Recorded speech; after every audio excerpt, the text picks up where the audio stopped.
A good friend of mine always says, distribution beats quality. It was not until recently that I pondered upon this phrase and slowly dawned on me that this, I say to myself, could be exactly what we need as a nation for us to make strides towards sustainable development. Let me elaborate. This cell phone here costs $100 at an electronics store in Harare. In Gurube, it averages $140. A big difference, right? Yet we wonder why poverty persists in the rural areas. This pair of shoes here costs $20 at a clothing store in Gweru. In Mandamabwe, it averages $35. Big difference, right? Yet we wonder why some pupils go to school barefooted on a cold winter day. These astronomical price differences, ladies and gentlemen, are a direct result of an outdated retailing system that many first world countries abandoned dozens of years ago. An obsolete system that literally sucks the living blood out of rural families, surviving on $1.90 a day, or even less. The reality of goods progressively becoming more expensive the further one gets from the capital is simply crazy, especially in this 21st century. Let me unpack what I mean by an outdated retailing system. The Zimbabwean economy is one of the most polarized in the world,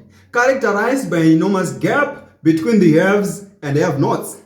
The same applies to our goods and services distribution networks, dominated by small retailers. Here is how it works with the current system. A man with sufficient capital travels from the village to the capital, and there he purchases merchandise at a very good price. He then travels back to the village and resells this merchandise after adding a monstrous markup. This is not to say that I'm against markups. I totally believe this man has a right to a profit, but then it is the size of the markup that I am challenging. The practice of doubling prices or even tripling them the further one gets from the capital or city is simply ridiculous. It is exacerbating poverty in our small towns and rural areas. Sadly, we have passed beyond the point of trying to convince these retailers to lower their markups. This is why I am proposing the idea of pseudo-electronic commerce as a solution. Yes, pseudo-electronic commerce. I decided to call it pseudo-electronic commerce because it is not entirely electronic. It is modified to suit Zimbabwe's economic terrain with an internet penetration of only 33.4%.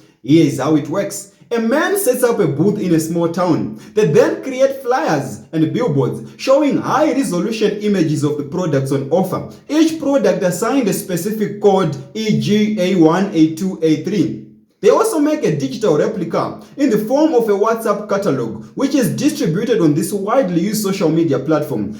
Consumers place their orders by quoting a specific product code, e.g. A1 or A2, with a guarantee of paying in advance. The price charged is close to that charged in the city. In real time, these orders are relayed to an agent who is based in the city, who makes the purchases and places them on an everyday commuter in transit between the small town and the city. Buyers come to collect their orders after 24 hours. With the current economic realities, who wouldn't be willing to wait 24 hours in order to save $10 or more? This method has been shown to dramatically reduce the cost of goods in rural areas. Taobao in China is a classic example of how effective this method is.